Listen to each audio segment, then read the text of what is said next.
तर चला छान असा मसाले भात करणार आहोत आपण चिकनचा, आणि अगदी झटपट होणार, बिर्याणीला सुद्धा मागे सारणार एवढा छान आणि अप्रतिम होतो।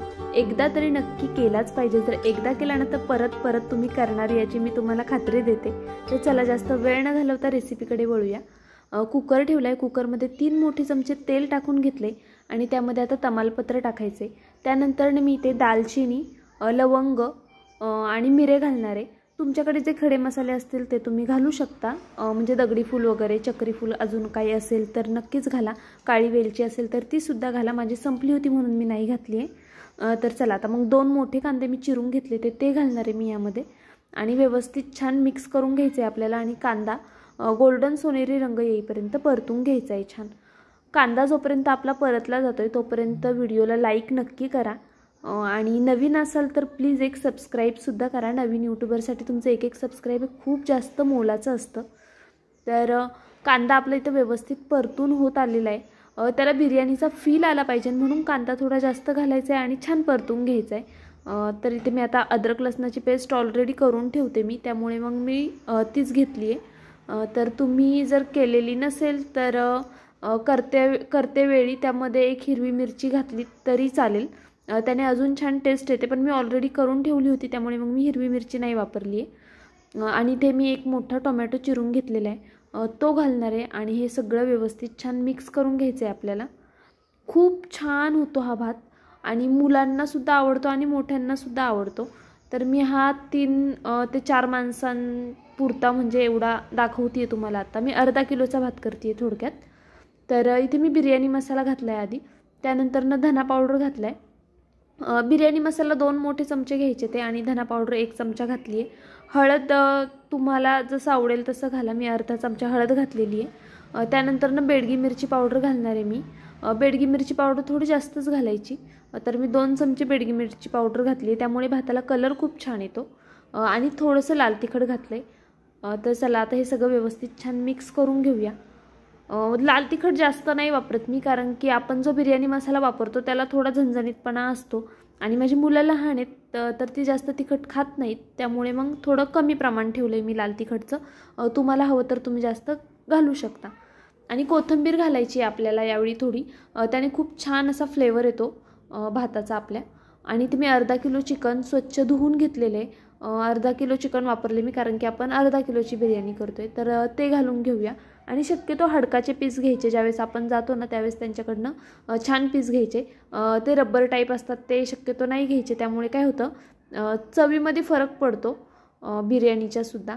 आणि हा आपला शॉर्टकट मसाले भात आहे आणि खूप झटपट होणार आहे, अगदी कमी साहित्य लागतात, त्यामुळे तुम्ही एकदा नक्की ट्राय केलाच पाहिजे। तर बघा हे मसाल्यांमध्ये चिकन आपल्याला 1-2 मिनटं तरी परतून द्यायचे, म्हणजे कसं ते खायला सुद्धा खूप छान लागतं।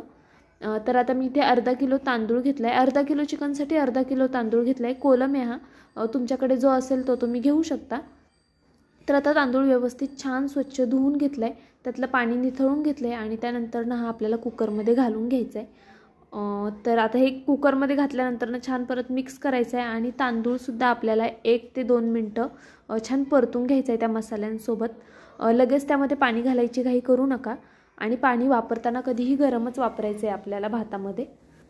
आणि तुम्ही कोणताही मसाले भात करत असू दे, म्हणजे व्हेज नॉनव्हेज कोणताही मसाले भात किंवा खिचडी भात काहीही करत असू दे, कधीही तांदूळ टाकला ना की तो आधी तेलावरती ना परतूनच घ्यायचा, त्यामुळे म्हणजे आपण जो कोणता भाताचा प्रकार करतोय तो खूप छान होतो। आणि तुम्ही एकदा नक्की ट्राय करून बघा, डायरेक्ट पाणी टाकलेला आणि आधी परतवून घेतलेलं यामध्ये खूप फरक असतो टेस्टमध्ये। तर मी इथे गरम पाणी घातलं आहे, तर अर्धा किलो तांदूळ आहे म्हणजेच 2 ग्लास तांदूळ आहे, त्याला मी 4 ग्लास पाणी घातले। कोलमला पाणी जास्त लागतं त्यामुळे डबल पाणी वापरलेलं आहे, जेवढा आपला तांदूळ आहे त्याच्या दुप्पट आपल्याला पाणी वापरायचं आहे। तर आता हे सगळं व्यवस्थित एकजीव करून घेते पुन्हा मी, आणि कलर आत्ताच बघा सुंदर दिसतो आणि नंतर खायलासुद्धा खूप अप्रतिम होतो हा। तर यामध्ये आपल्याला मीठ घालायचं आहे आता, मी चवीनुसार मीठ घालते आहे, तुम्ही पण तुमच्या अंदाजे मीठ घाला जशी तुमची क्वांटिटी असेल भाताची। तर इथे मी मीठ घालून घेतलं आहे आणि लिंबू पिळायचं आहे आपल्याला। लिंबू आधी पिळायचं नाही कधीच, आपलं सगळं झालं ना की मग लिंबू पिळायचं, कोणताही पदार्थ असू दे, नाहीतर तो पदार्थ कडवट लागतो। आणि लिंबू असा हातावरच पिळायचा म्हणजे त्याच्या बिया सेपरेट होतात। तर चला, अशा छोट्या छोट्या टिप्स मी देत असते, त्यामुळे व्हिडिओ संपूर्ण पाहत जा आणि आवडत असेल तर प्लीज कमेंट करून सुद्धा सांगत जा. तुम्ही माझा व्हिडिओ कुठून पाहताय ते सुद्धा मला सांगा आणि माझ्या व्हिडिओ कसे वाटतात तुम्हाला ते सुद्धा सांगा. आपल्या चॅनलवरती रेसिपी, ब्लॉग, त्यानंतर मोटिवेशनल व्हिडिओ वगैरे असतात. त्यामुळे जर अजूनही सबस्क्राईब केलं नसेल तर सबस्क्राईब करून घ्या. अगदी सोप्या पद्धतीने मी तुमच्यापर्यंत रेसिपीज घेऊन येत असते आणि फुल तुमचं मनोरंजन होईल असे माझे ब्लॉग असतात. परत मोटिवेशनल व्हिडिओसुद्धा खूप छान असतात. तर चला, तुमच्यासोबत बोलता बोलता मी कुकरच्या 3 शिट्ट्या करून घेतलेल्या आहेत आणि गॅस बंद केलेला आहे. 3 शिट्ट्यांमध्ये भात व्यवस्थित शिजतो आणि झालं असं की तांदूळ जास्त होते त्यामुळे भात जास्त झाला आहे. तुमच्याकडे मोठा कुकर असेल तर ठेवा, माझ्याकडे नाही आहे म्हणून मला या कुकरमध्येच करावं लागतं. पण अर्धा किलोचा भात होतो व्यवस्थित, फक्त झाल्यानंतर तो व्यवस्थित हलवता येत नाही आहे मला. तर ठीक आहे, कोथिंबीर वगैरे घालून घेतलेली आहे आणि बाउलमध्ये काढून सुद्धा घेतलेला आहे भात. तर मला नक्की सांगा की कसा दिसतोय आणि खूप अप्रतिम झालेला.